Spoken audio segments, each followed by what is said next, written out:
لا حول ولا قوة إلا بالله العلي العظيم حسبنا الله نعم الوكيل نعم المولى ونعم النصير بسم الله الرحمن الرحيم الحمد لله الذي هدانا لهذا وما كنا لنهتدي لولا أن هدانا الله والصلاة والسلام على أشرف الأنبياء مولانا أبي القاسم محمد وأهل بيته الطيبين الطاهرين المعصومين المظلومين المنتجبين المنتخبين أما بعد فقد قال الله سبحانه تبارك وتعالى في قرآنه المجيد وفرقانه الحميد وقوله الحق بالحق بسم الله الرحمن الرحيم ونريد أن نمن على الذين استضعفوا في الأرض ونجعلهم أئمة ونجعلهم وارثين صلوات پڑھیں بر محمد وآل محمد. عزیزان محترم، ظاہر ہے کہ وقت بہت کم رہ گیا اور بہت ہی مختصر سے وقت میں آپ تک اپنی بات کو پہنچانا ہے. بس یہیں سے بات کو شروع کر رہا ہوں کہ میرے مولا کا فرمان، میرے مولا کا جملہ کبھی غلط نہیں ہو سکتا. امام نے فرمایا کہ جس کے ساتھ احسان کرو اس کے شر سے بھی محفوظ رہو. اب شر بھی ہر طرح کا ہوتا ہے. شر کے بھی طریقے ہوتے ہیں، شر کے بھی اسباب ہوتے ہیں، اور چونکہ دور و دراز سے آئے ہوئے مومنین، ایک جملہ کہنا چاہتا ہوں کہ ہم علی والوں سا جگ میں دوسرا کوئی نہیں. ہم علی والوں سا جگ میں دوسرا کوئی نہیں. رات دن مجلس سنی پھر بھی تھکا کوئی نہیں. ہم علی والوں سا جگ میں دوسرا کوئی نہیں. رات دن مجلس سنی پھر بھی تھکا کوئی نہیں. اور ہم بھی اس دور کے ابراہیم ہیں پروردگار. ہم بھی اس دور کے ابراہیم ہیں پروردگار. آگ پر ماتم کیا پھر بھی جلا کوئی نہیں. بس صلوات پڑھ دیں مر محمد وآل محمد.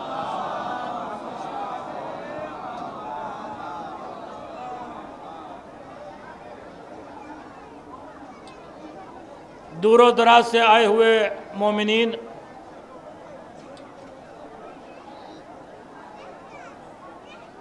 یہ حسین کا اجتماع، حسینیوں کا اجتماع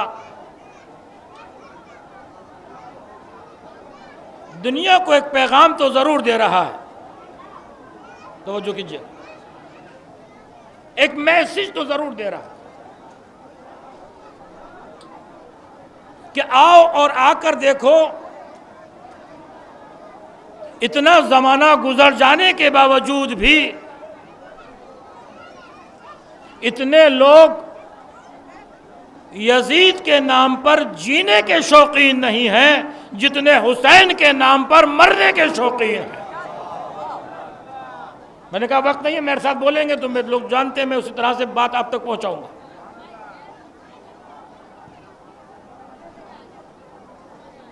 قرآن ہر مسئلے کا حل ہے. توجہ،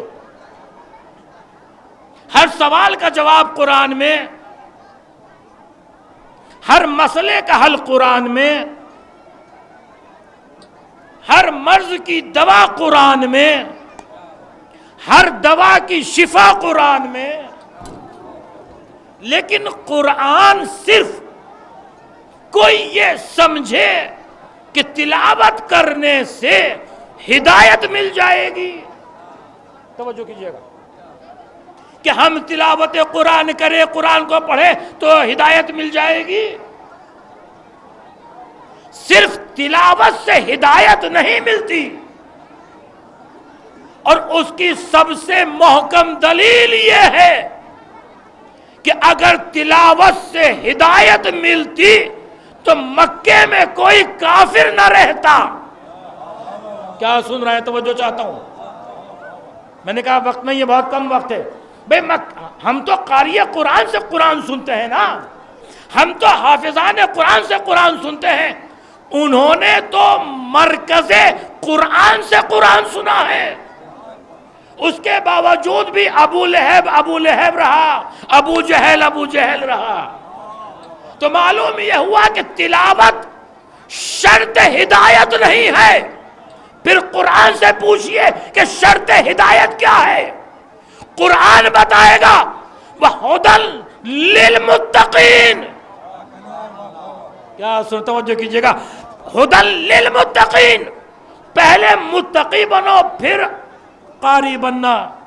پہلے متقی بنو پھر تم کو ہدایت ملے گی.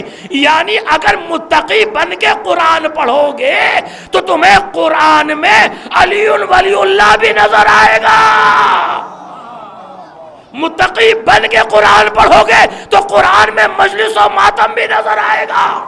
اور اگر بغیر تقوی کے قرآن پڑھا تو ایمان شرک نظر آئے گا، سنت بدعت نظر آئے گی. صلوات پڑھیں بر محمد و آل محمد. ایک اس سے بہتر صلوات پڑھیں بر محمد و آل محمد.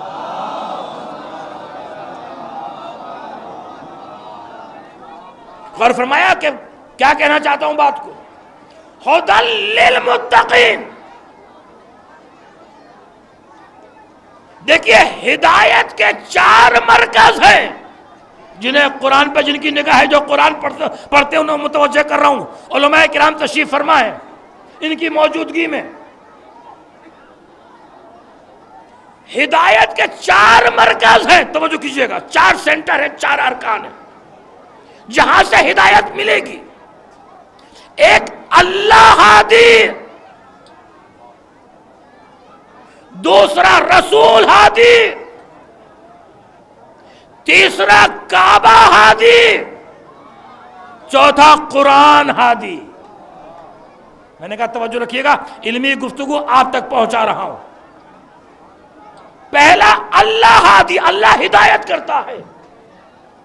قرآن سے پوچھئے کہ کیا اللہ ہدایت کرتا ہے تو قرآن آواز دے گا یہدی اللہ من یشاء الی صراط مستقیم. اللہ جس کی چاہتا ہے اس کی صراط مستقیم کی طرف ہدایت کرتا ہے. میں نے کہا قرآن کا ذوق و شوق رکھنے والے حضرات متوجہ ہوں. اللہ ہادی ہو گیا. پھر رسول ہادی. رسول کے لیے قرآن نے آواز دی انکا لا تہدی الی صراط مستقیم. میرے رسول تم ہدایت کرنے والے ہو صراط مستقیم کی طرف. 2 ہادی ہو گئے قرآن سے، اللہ ہادی، رسول ہادی. تیسرا ہادی قرآن. قرآن ہدایت کرتا ہے. قرآن سے پوچھئے الف لام میم ذالک الکتاب لا ریب فی ہدی للمتقین. وہی آیت جو میں نے ابھی آپ کی خدمت میں ہدیہ کی تھی. قرآن ہدایت ہے، ہدایت کرتا ہے. چوتھا ہادی کعبہ. قرآن سے پوچھئے تو قرآن نے آواز دی اِنَّ اَوَّلَ بَيْتٍ وُضِعَ لِلنَّاسِ لَلَّذِي بِبَکَّةَ مُبَارَكًا وَهُدًى لِلْعَالَمِينَ. کعبہ ہادی ہے. تو ہدایت کے 4 مرکز: اللہ، رسول، کعبہ، قرآن. جسے چاہے امام مان لینا، توجہ کیجئے گا، جسے چاہے امام تسلیم کر لینا، مگر یہ دیکھنا کہ اس کا رشتہ ان 4 سے ہے یا نہیں. ہائے ہائے ہائے ہائے ہائے ہائے، کیا کہہ رہا ہوں، توجہ کیجئے گا. میں نے کہا کہ علمی گفتگو ہے، میں کوئی ایسی گفتگو نہیں کرتا، علمی گفتگو ہے ذرا ہلکی سی. دیکھو، اگر جسے چاہو امام مانو، جسے چاہو خلیفہ مانو، جسے چاہو ہادی مانو، ہمیں کوئی اعتراض نہیں ہے، مگر اتنا بات دیکھ لینا کہ اس کا اللہ سے رشتہ ہے یا نہیں، اس کا رسول سے رشتہ ہے یا نہیں، اس کا قرآن سے رشتہ ہے یا نہیں، اس کا کعبے سے رشتہ ہے یا نہیں. خدا کا شکر یہ ہے کہ ہم نے جسے امام مانا اس کا ایک ہی وقت میں ان 4 سے برابر کا رشتہ. ہائے ہائے ہائے ہائے ہائے ہائے ہائے، کیا کہنا چاہتا ہوں، مولا سلامت رکھے آپ کو. ایک ہی وقت میں 4 سے رشتہ، اللہ سے رشتہ. دنیا میں آیا تو اللہ کے گھر میں آیا، رسول سے رشتہ آیا تو رسول کے ہاتھوں پر آیا، قرآن سے رشتہ آیا تو قرآن پڑھتا ہوا آیا. ہم کسی ایسے ویسے کو نہیں مانتے جو یہ کہے کہ میں پوچھ کر بتاتا ہوں. صلوات پڑھیں مر محمد والے محمد.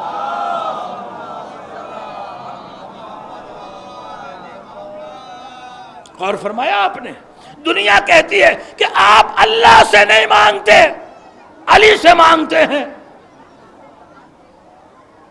آپ اللہ سے نہیں مانگتے. توجہ، جہاں تک آواز آ رہی ہے میسج لے کر جائے آنے والے. اللہ سے نہیں مانگتے، علی سے مانگتے ہیں. پہلی بات تو یہ غلط ہے کہ ہم علی سے مانگتے ہیں، نہیں، ہم اللہ ہی سے مانگتے ہیں. یہ الگ بات ہے کہ ید اللہ کوئی اور ہے ہی نہیں. توجہ چاہتا ہوں، اللہ سے مانگو. اللہ سے آپ نہیں مانگتے، آپ تو علی سے مانگتے ہیں. میں کہتا ہوں بھائی دیکھیے، فقیر کا کام ہے مانگنا. کیا کہہ رہا ہوں ارباب بے توجہ چاہتا ہوں. فقیر کا کام ہے قبلہ مانگنا، اس کا کام ہے صدا لگانا، دستک دینا. اب جو گھر سے نکلے گا اسی کے سامنے ہاتھ پھیلا دے گا. بھئی ایک فقیر نے دستک دی دروازے پر، اب جو گھر سے نکلا فقیر یہ تو نہیں پوچھے گا کہ اپنی آئی ڈی دکھاؤ، کہ تم اس گھر کے مالک ہو، کرایہ دار ہو، مہمان ہو. بھئی فقیر یہ تو سب نہیں معلوم کرتا نا. فقیر تو یہ دیکھتا ہے کہ جو گھر سے نکل رہا ہے اسی کے سامنے ہاتھ پھیلا دو. تو پوری کائنات میں علی کے سوا خدا کے گھر سے کوئی نکلتا ہوا نظر ہی نہیں.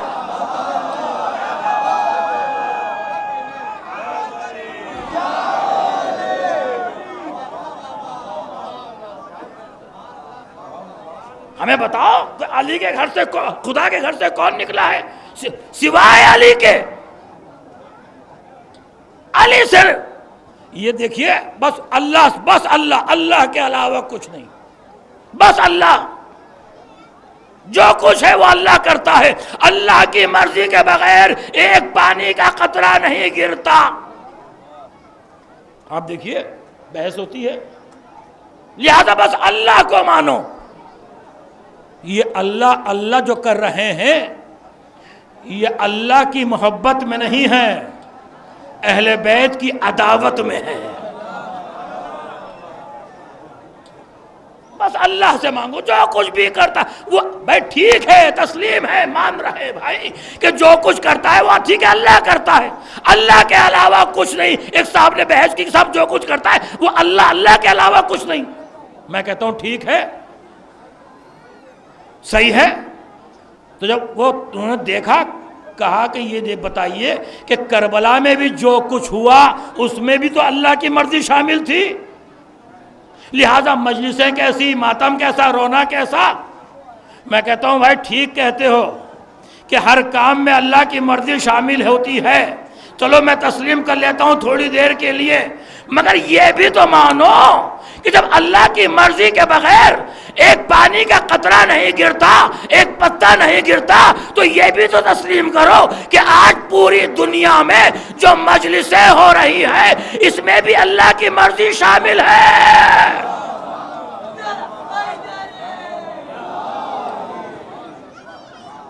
اور ان مجلسوں میں جو یزید پر لعنت ہو رہی ہے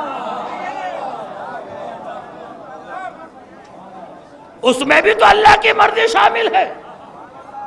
بھائی یہ مت کہو، وہ مت کرو، یہ مت، کیوں نہ کہیں؟ آپ یزید کے رشتہ دار ہیں۔ میں نے موضوع کو پھیلایا نہیں اس لیے کہ وقت میں گنجائش نہیں ہے۔ کیا بات ہے؟ دیکھیے لوگ کہتے ہیں صاحب آپ آگرے جا رہے ہیں مجلسوں میں، ماشاءاللہ بہترین کمیٹی ہے، بہترین انتظام ہے، کیوں جا رہے ہیں؟ کیا واجب ہے؟ میں کہتا ہوں ہر واجب سے بڑھ کر یہ واجب ہے۔ قبلہ و کعبہ تشریف فرمائیں، ان کی موجودگی میں ایک جملہ کہنا چاہتا ہوں۔ دیکھیے یاد رکھیے، ہر واجب ہر ایک پر واجب بھی نہیں ہوتا۔ میں نے کیا جملہ، کیا بات کی؟ ہر واجب ہر ایک پر واجب بھی نہیں ہوتا۔ اب میں اس کو آسان کر دوں، لیکن نماز عقل مند پر واجب ہے۔ ہر واجب ہر ایک پر واجب نہیں ہوتا۔ نماز عقل مند پر واجب ہے، پاگل دیوانے پر واجب، روزہ صحت مند پر واجب ہے، بیمار پر واجب، حج مستطیع پر واجب ہے، غیر مستطیع پر جہاد مرد پر واجب ہے۔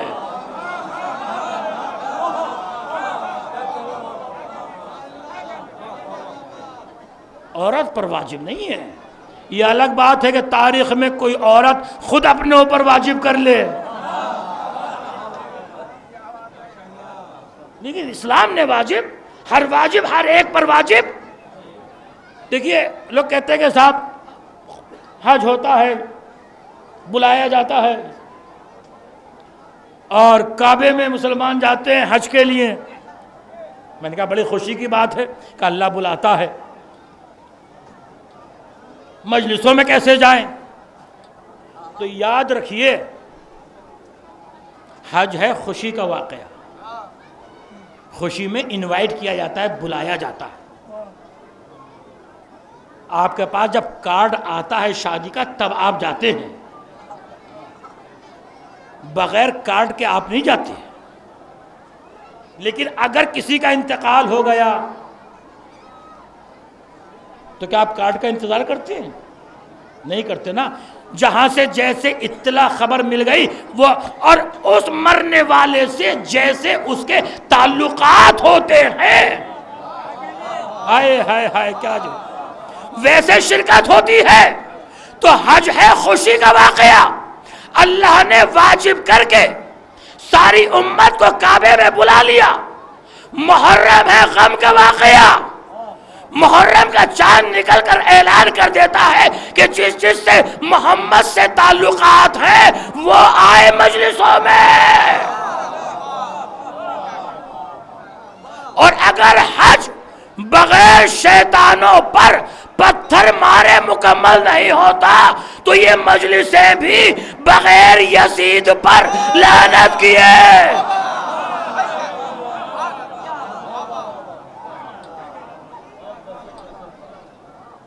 یزید کو کچھ نہ کہو، رشتہ دار ہے، کون ہے؟ یزیدی سر اٹھا رہے ہیں، کیوں نہ کہیں؟ میں دیکھیں بہت ہی بغیر کسی اختلاف کے بات کرنا چاہتا ہوں کہ کسی بھی فرقے سے تعلق رکھنے والا مسلمان بھائی ہو، جسے چاہو امام مانو، جسے چاہو تم اپنا خلیفہ مانو، ہادی مانو، رہبر مانو، ہمیں کوئی اختلاف نہیں، لیکن ایک بات کا خیال رکھنا، توجہ چاہتا ہوں، ایک بات کا خیال رکھنا، جسے چاہو اسے مانو، مگر اس بات کا خیال رکھو اور سوچو کہ جب مشکلیں آئیں گی، توجہ چاہتا ہوں یار، توجہ چاہتا، جب مشکلیں آئیں گی تو کیا وہ تمہاری مدد کر سکتا ہے؟ بھائی مشکل جب آئے زندگی میں تو کوئی مشکل نہیں ہے، اصل مشکلیں آئیں گی مرنے وقت کے وقت کی، موت کے وقت مشکل، قبر میں اترتے وقت مشکل، حشر مشکل، نشر مشکل۔ تو کوئی تمہارا ایسا اپنا آقا بتاؤ، امام بتاؤ، رہبر بتاؤ، خلیفہ بتاؤ کہ جس نے یہ کہا ہو کہ جب تم مرو گے تو میں تمہارے پاس آؤں گا، جب تم قبر میں اترو گے تو میں تمہاری مدد کے لیے آؤں گا، جب تم حشر میں پہنچو گے تو میں تمہاری مدد کے لیے آؤں گا۔ ارے جو زندہ نبی کی مدد نہ کر سکے وہ مردہ امتی کے لیے ہے۔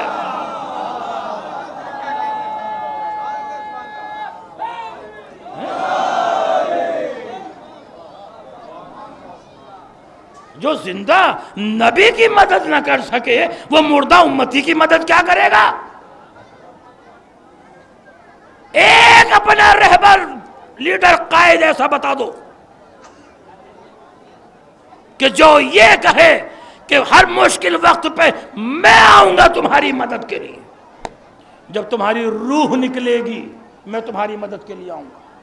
حالت احتضار کا جو وقت ہے بڑا سخت وقت ہے، بتاؤ کسی نے دعویٰ کیا ہو، چیلنج کرو، یہ شرف بھی آپ کو حاصل ہے۔ کیا کہہ رہا ہوں؟ خوش نصیب ہے آپ کہ جس امام نے یہ وعدہ کیا کہ ملک الموت بعد میں آئے گا، میں تمہاری مدد کے لیے پہلے آؤں گا۔ ہم اس امام کے ماننے والے اور چاہنے والے ہیں، ہم اس امام کو مانتے ہیں۔ اس لیے کعبہ تقدس علی، فاطمہ کی عزت علی، رسول کی آبرو علی، اسلام کے محافظ علی، مومنین کے مولا علی، بدر کے غازی علی، نہروان کے سورما علی، خیبر کا فاتح علی، مولا علی ہے کہ خاموش رہیں تو ان اللہ مع الصابرین آ جائے، اور تلوار لے کر میدان جنگ میں آ جائے تو لا فتح الا علی کا قصیدہ پڑھتے ہوئے جبرائیل نظر آئے۔ ماوائے اسلام ذات علی، ملجائے اسلام ذات علی، عزت اسلام ذات علی، عظمت کعبہ اسلام ذات علی، ذات علی ہے کہ بولے تو امام بن جائے، خاموش رہے تو قرآن بن جائے۔ کیا کہنا اس ذات علی کا، کیا کہنا اس مولا کا،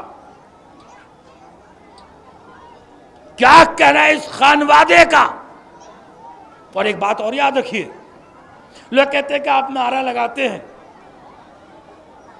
بھائی کیوں نہ لگائے، اس سے پارٹی پوزیشن صاف ہوتی ہے یا نہیں؟ جناب ابراہیم کو جب آگ میں ڈالا جا رہا تھا اور آگ روشن کی نمرود نے، کیسی آگ کہ جو پرندہ بھی ادھر سے گزرتا تو جل جاتا تھا۔ ایک چھوٹا سا پرندہ ہدہد آگ کی طرف چلا، توجہ، جبرائیل نے پوچھا کہاں جا رہے ہو؟ کہا میں آگ بجھانے جا رہا ہوں۔ ہائے ہائے ہائے ہائے، کہا تمہیں معلوم ہے آگ کس چیز سے بجھتی ہے؟ ہدہد نے کہا ہاں پانی سے بجھتی ہے۔ کہا پانی کہاں ہے؟ اس نے کہا میری منقار میں، چونچ میں۔ جبرائیل نے کہا ہدہد اتنی بڑی آگ، اتنی بڑی آگ تم ایک قطرہ آب سے کیسے بجھا سکتے ہو؟ اس نے کہا یہ تو مجھے بھی معلوم ہے کہ ایک قطرہ آب سے یہ آگ نہیں بجھ سکتی، مگر اتنا پتا چل جائے گا کہ میں ابراہیم کا ماننے والا ہوں، نمرود سے میرا کوئی تعلق نہیں ہے۔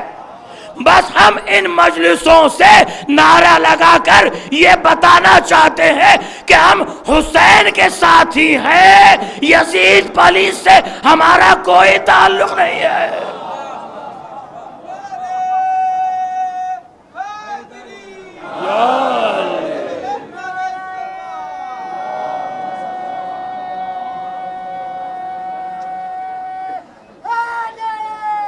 یا علی یا علی یا علی، کیا کہنا ہمارے مولا کائنات علی ابن ابی طالب کا۔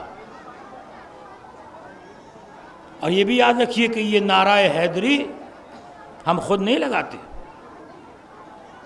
یہ ماں کی آغوش سے لے کر قبر کی لحد تک ماں کا دودھ ہے جو لگواتا ہے۔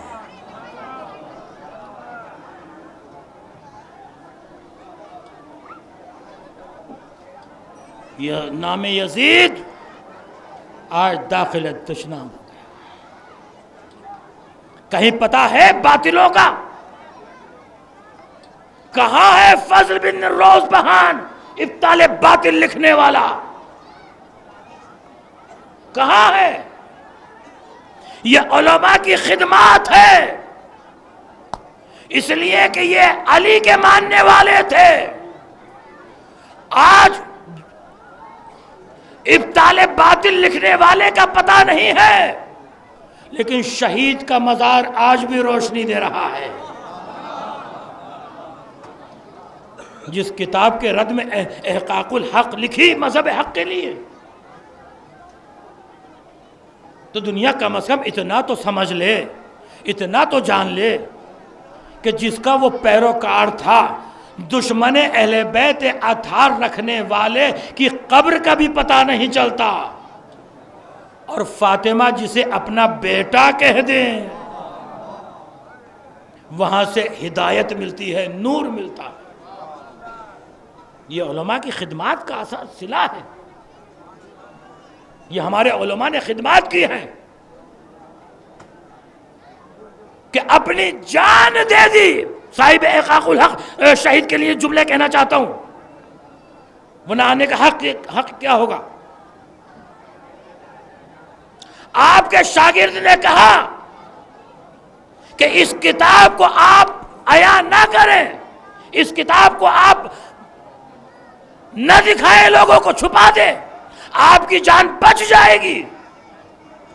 شہید نے کہا کہ جو حسین کا ماننے والا ہوتا ہے وہ حق سے منہ نہیں پھیرا کرتا ہے۔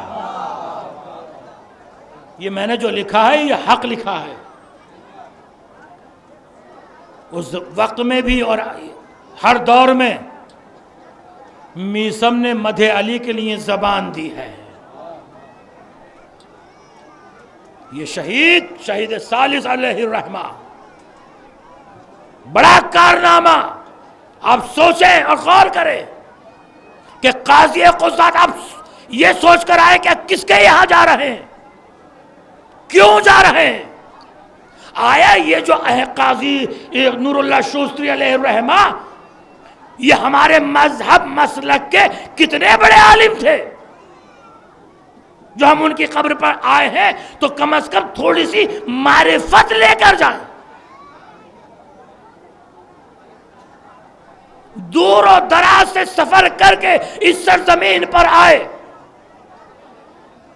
اور قاضی بنے، قاضی قضات، چیف جسٹس جس کو کہا جاتا ہے۔ خالی آپ کا مذہب نہیں تھا اس وقت میں، اور مذاہب تھے۔ اب ذرا سوچئے کہ جو قاضی ہوگا وہ چاہے کسی بھی مسلک سے تعلق رکھنے والے کا جب مسئلہ آئے گا تو وہ اس کے مذہب کے مطابق کرے گا۔ اس کا کو علم ہونا چاہیے کہ ہر فرقے کے مذہب کا مسئلہ اس کی کتابوں سے حل کرے۔ اسی لیے تو مولا کائنات نے کہا تھا کہ میں ہر ایک کا مسئلہ ان کی کتابوں سے حل کروں گا۔ یہ وہی علی کے چاہنے والا، یہ وہی علی کے ماننے والے کہ جہاں مجلسیں منعقد ہوتی ہیں، نزدیک اذان آ رہا ہے، مجلس، بس آخری بات، مجلسوں کی مخالفت کیوں ہوتی ہے؟ کیا وجہ ہے مجلسوں کی مخالفت ہوتی ہے؟ دیکھیے، ایک ہوتا ہے ایکسیڈنٹ، ایک کوئی شخص گاڑی چلا رہا تھا، اچانک کوئی شخص نیچے آ گیا اور وہ مر گیا، یہ ہوتا ہے اچانک۔ ایک ہوتی ہے سازش، بتوجہ کیجئے، آخری بات، سازش کسے کہتے ہیں؟ کہ 3-4 لوگ یہ طے کریں کہ فلاں شخص کو جا کر قتل کرنا ہے، یہ ہوتی ہے سازش۔ 10 محرم کو روز عاشور سازش ہوئی تھی، اور جب سازش ہوتی ہے تو اس کی انکوائری ہوتی ہے۔ کیا کہہ رہا ہوں، توجہ کیجئے گا، یہ مجلسیں کیا ہیں؟ ہم گھر میں بیٹھ کر مجلسیں کر کے رو کے مجلسیں ختم کر دیتے، لیکن کھلے میدان میں، اس پنڈال میں دور و دراز سے مومنین آئے، اور آنے کے بعد مجلس منعقد ہو، اور جب گریہ ہو، رویا جائے، ارے کوئی تو پوچھے گا کہ کیوں رو رہے ہو؟ کوئی تو پوچھے گا کہ کیوں رو رہے ہو؟ تو ہم کہیں گے کہ اس حسین پر رو رہے ہیں۔ وہ کہے گا حسین کون تھے؟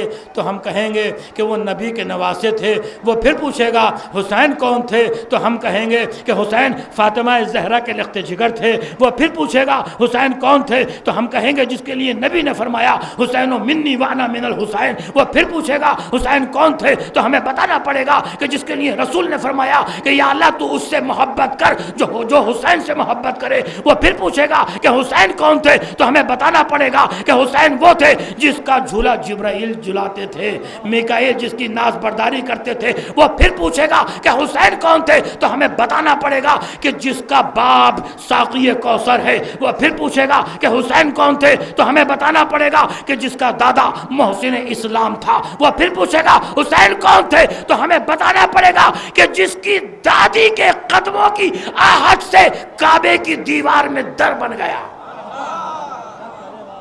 وہ کہے گا اتنے بڑے یزید کو، حسین کو کس نے قتل کیا؟ تو ہم کہیں گے کہ اسے شمر نے قتل کیا۔ وہ پوچھے گا شمر کون تھا؟ تو ہم کہیں گے کہ شمر کو یزید نے بھیجا تھا۔ وہ پوچھے گا یزید کون تھا؟ تو ہمیں بتانا پڑے گا کہ وہ امیر شام کا بیٹا تھا۔ وہ پھر پوچھے گا امیر شام کس کا بیٹا تھا؟ تو ہمیں بتانا پڑے گا کہ وہ ہندا کا بیٹا تھا۔ وہ پوچھے گا ہندا کون تھی؟ تو ہمیں بتانا پڑے گا کہ جس نے حمزہ کے کلیجے کو چبایا تھا۔ اب پتا چلا کہ مجلسوں کی مخالفت کیوں ہوتی ہے، اس لیے کہ شجروں سے نقابیں الٹ جاتی ہیں۔ ادھر حق کا راستہ ہے، ادھر باطل کا راستہ ہے۔ آ کر دیکھو کہ جو یزید کے ماننے والا ہے آج اس کی قبر کا بھی پتہ نہیں ہے۔ بس عزیزوں، ختم کیا۔ حسین وارث آدم، حسین وارث نوح، حسین وارث ابراہیم، فاطمہ زہرا نے جسے چکیاں پیس پیس کر پالا تھا۔ آپ رونے کے لیے آئے ہیں، آپ گریہ کرنے کے لیے آئے ہیں۔ فاطمہ زہرا جو مجلس میں آتی ہیں، تشریف لاتی ہیں، وہ آپ کے آنسو لینے کے لیے آتی ہیں۔ شہزادی نے پوچھا تھا بابا میرے لال پر روئے گا کون؟ تو رسول اسلام نے فرمایا تھا بیٹی تو اس کا غم نہ کر، خداوند عالم قوم کو خلق کرے گا جس کے ضعیف حسین کے ضعیفوں پر ماتم کریں گے، جس کے جوان حسین کے جوانوں کا ماتم کریں گے، جس کی بیویاں حسین کی بیویوں کا ماتم کریں گے۔ عزیزو، سورج غروب ہو رہا ہے، مجھے قید خانہ شام کا منظر یاد آ رہا ہے۔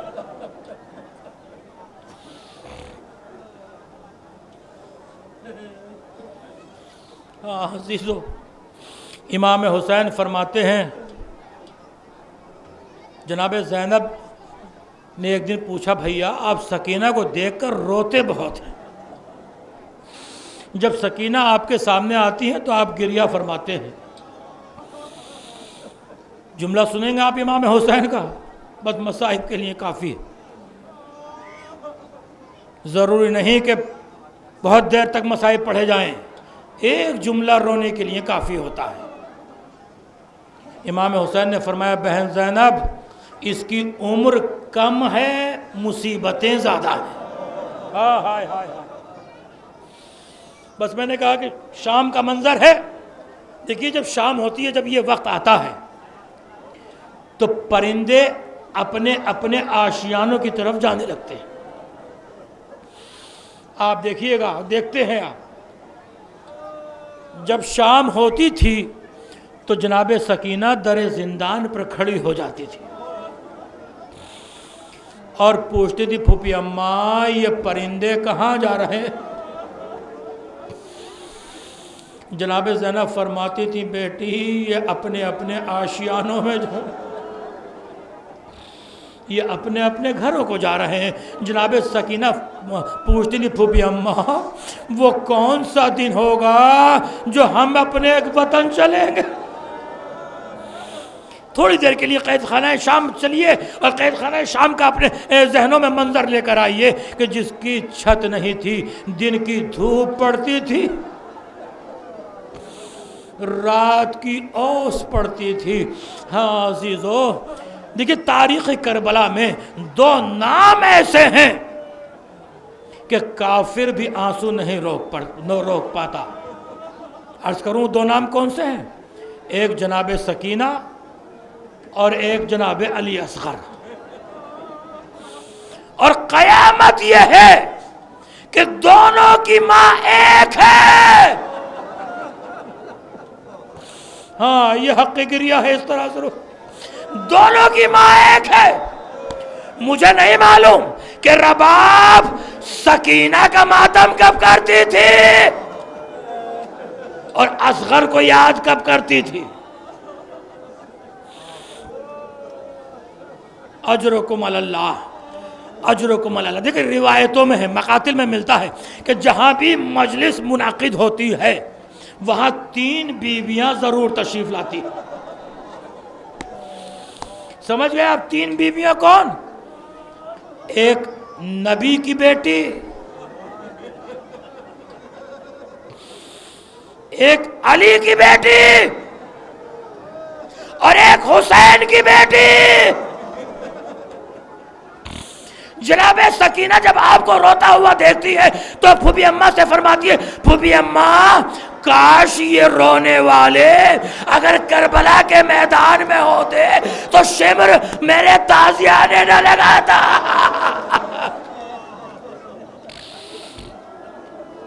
ہاں قبولیت مجلس کے لیے یہ آنسو ہیں۔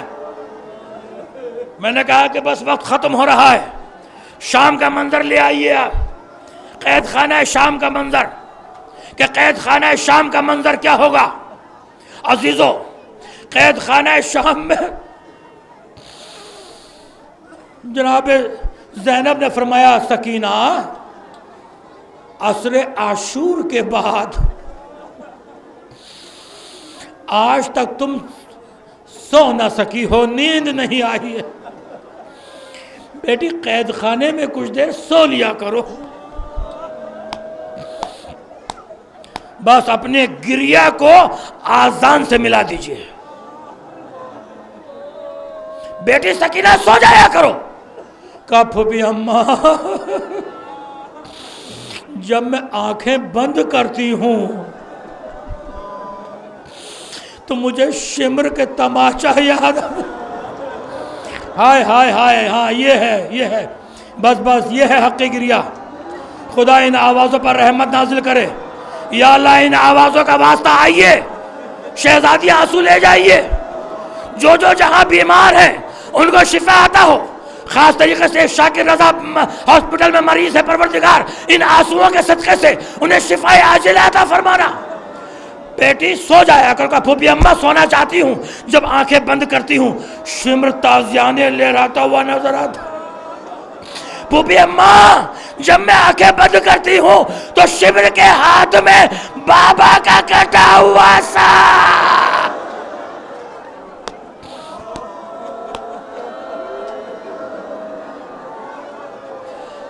لیجئے چاہنے والوں، سکینہ نے آنکھیں بند کی.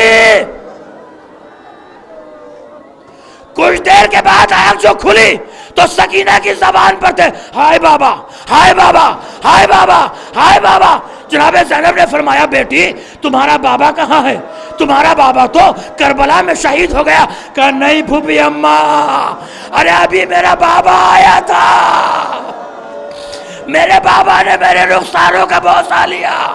ہائے میرا بابا، بابا نے مجھے گود میں اٹھایا. آواز دی بیٹی کچھ دیر کے بعد تو میرے پاس آ جائے گی. ہائے میرا بابا. سکینہ نے رونا شروع کیا، شور بلند ہوا. ملون کو معلوم ہوا کہ میری نیند میں خلل ہے، یہ کون بچی ہے؟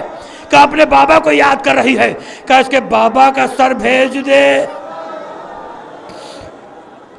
عزیزوں میں نے سب کو چھوڑا، آپ کو بتاؤں کہ ظالم سر کیسے لے کر آیا، کیسے لے کر آیا. زبان سے ادا نہیں کروں گا. ظالم نے حسین کے سر کو پکڑا،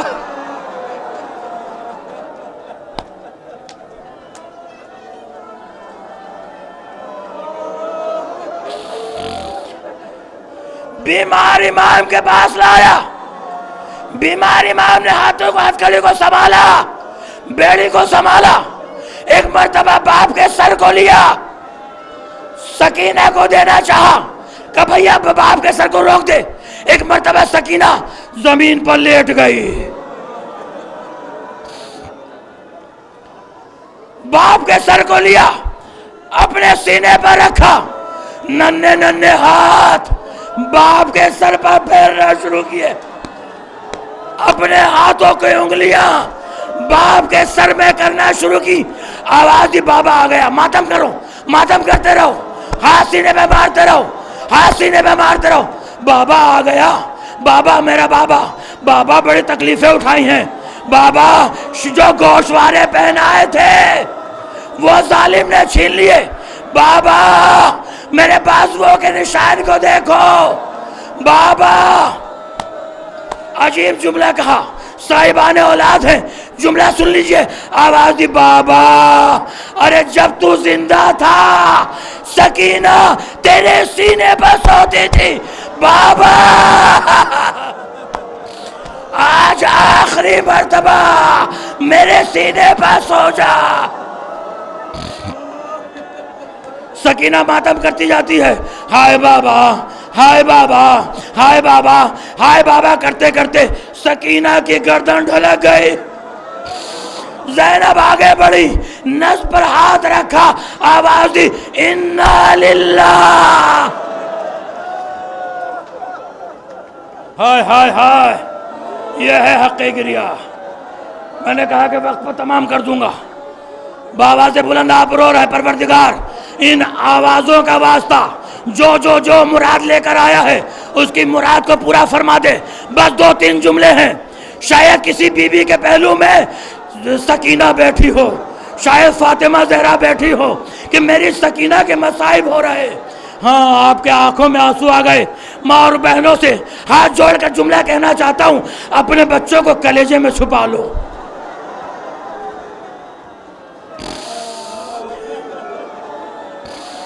خدا تمہارے بچوں کو سلامت رکھے.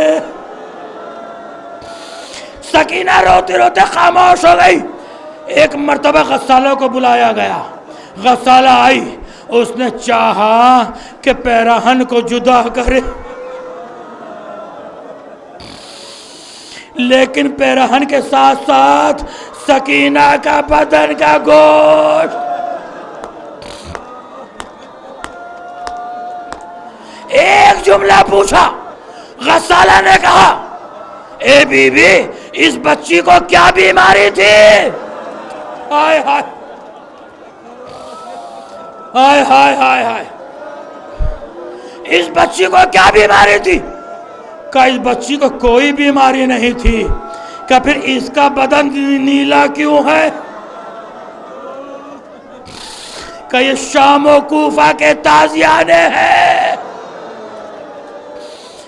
عزیزو آخری جملہ پر تصور کر لیجئے کہ ایک مرتبہ بیمار امام نے اپنی بہن کے لاشے کو اٹھایا، جنازے کو اٹھایا۔ کیسے اٹھایا؟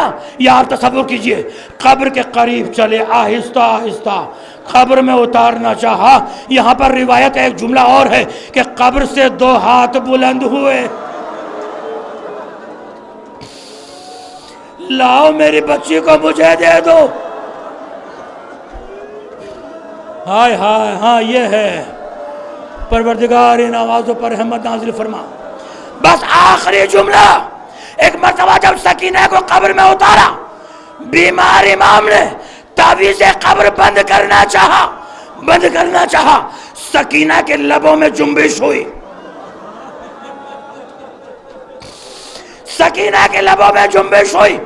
بیمار نے غور سے سنا، ایک مرتبہ چیخ مار دی۔ آپ کے 5ویں امام نے پوچھا، بابا جب آپ سکینہ کو تعویذ قبر بند کر رہے تھے تو آپ نے چیخ کیوں ماری؟ جملہ سنیں گے۔ ایک مرتبہ بیمار نے آواز دی، ارے میری بہن یہ کہہ رہی تھی، اے بھائیا ذرا شام سے معلوم کر دے کہ جو قیدی ارے مسافرت میں مر جاتے ہیں ان کی قبر پر ارے شمر تو نہیں آتا، ارے شمر تو نہیں آتا، ارے شمر کے تازیانے سکینہ کا بدا